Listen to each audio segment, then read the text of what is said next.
और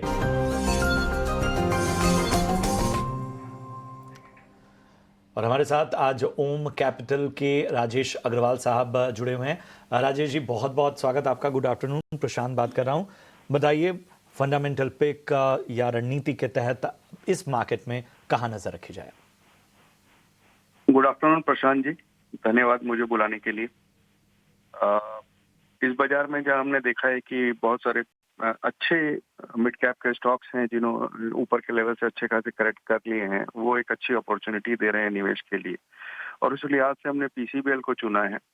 अगर आप देखो तो भारत की सबसे बड़ी कार्बन ब्लैक मैन्युफैक्चरिंग कंपनी है और विश्व की 7वीं सबसे बड़ी है। बहुत बड़ी ग्लोबल प्लेयर है, करीब करीब 45 कंट्रीज में इनका एक्सपोर्ट होता है।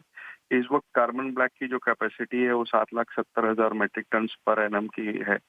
और जिस तरीके से ऑटोमोबाइल स्पेस में रिकवरी हो रही है, उसे देखते हुए टायर की भी डिमांड बढ़ रही है, और जो कि पीसीबीएल के लिए बहुत ही उम्दा बात है। फोकस इनका क्या है कि एक्सपोर्ट कंट्रीब्यूशन जो टोटल सेल्स में उसको बढ़ाने का है। सबसे अच्छी बात यह है कि इनके तीनों प्लांट में कैप्टिव पावर प्लांट है, जहां पर कि जो एक्स्ट्रा पावर इनका बचता है अपने खर्चे, उनके खुद के खर्चे के बाद वो ग्रिड में बेच देते हैं, तो यहाँ पे मार्जिन्स में बहुत अच्छा सुधार होता है।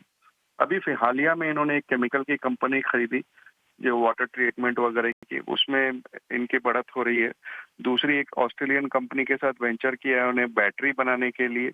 ये सब चीजें बहुत पॉजिटिव है, और आने वाले दिनों में जो इनका चेन्नई का प्लांट है वो भी कई टायर मैन्युफैक्चरिंग के साथ उनका अप्रूवल हो गया है। इन सब चीजों के मद्देनजर हमें लगता है कि यहाँ पे ध्यान देना चाहिए, और करीब करीब 550 का टारगेट एक साल में लेकर के चलना चाहिए।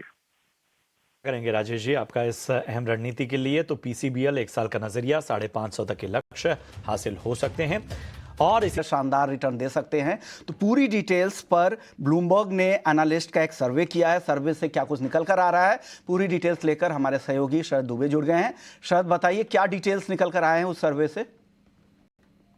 निफ्टी मिड कैप 100 और निफ्टी स्मॉल कैप 100 इंडेक्स, इन तीनों को लिया है, जहां पे अगले 12 महीने में कहां सबसे ज़्यादा जो है रिटर्न पोटेंशियल देखने मिल सकता है, उस पे हमारी नज़र रहने वाली है। तो हमने जो है ब्लूमबर्ग से ये निकाला है, और ये एवरेज है एनालिस्ट की रीडिंग को लेके। सबसे पहले निफ्टी की बात करें तो अदानी ग्रुप से अदानी एंटरप्राइजेज में लगभग 80% का ग्रोथ का अनुमान है। वही इंडसइंड बैंक और एसबीआई लाइफ भी पीछे नहीं है, 40 से लेकर 50% तक का टारगेट प्राइस पोटेंशियल आगे देखने मिल रहा है। और अगले 12 महीना में एक और ग्रुप आती है अदानी की कंपनी अदानी पोर्ट्स, वहाँ पे 43% का ग्रोथ का अनुमान है। और कोल इंडिया पीएसयू स्पेस से भी 39% का टारगेट प्राइस शेयर पोटेंशियल लग रहा है। लेकिन मिड कैप के कौन से स्टॉक्स है उस पर नज़र रहनी चाहिए। सबसे पहले आता है ऑयल इंडिया, उसके बाद एनएलसी, एबी कैपिटल, जहाँ पे 40% से ज़्यादा का टारगेट रिटर्न पोटेंशियल देखने मिल रहा है। और इसके अलावा हुडको और आयरेडा भी शामिल आते हैं, जहाँ पे नंबर्स जो है स्ट्रॉन्ग देखने मिल रही है, ऑलमोस्ट 39% के ऊपर आ रही है। मैंने आपको निफ्टी के बारे में बता दिया, मैंने आपको मिड कैप के बारे में बता दिया, लेकिन जो स्मॉल कैप स्पेस है वहाँ पे देखें तो स्टर्लिंग विल्सन सोलर लगभग 80% का रिटर्न पोटेंशियल देखने मिल रहा है। इसके अलावा जी शिपिंग, जेके बैंक, यहाँ पे भी देखें तो 55% से ज़्यादा का जो है ओवरऑल रिटर्न्स देखने मिल रही है।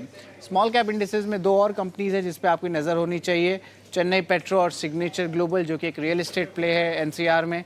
यहाँ पे भी जो है बुलिश नज़रिया आ रहा है एनालिस्ट का, जहाँ पे एक्सपेक्ट कर रहे हैं कि 40% से ज़्यादा का रिटर्न 2025 में मिल सकता है। तो ये अहम इंडिसेस हैं, और जो इनके टॉप 5 स्टॉक्स है रिटर्न पोटेंशियल के लिए, जो मैं आपके सामने लाया हूँ।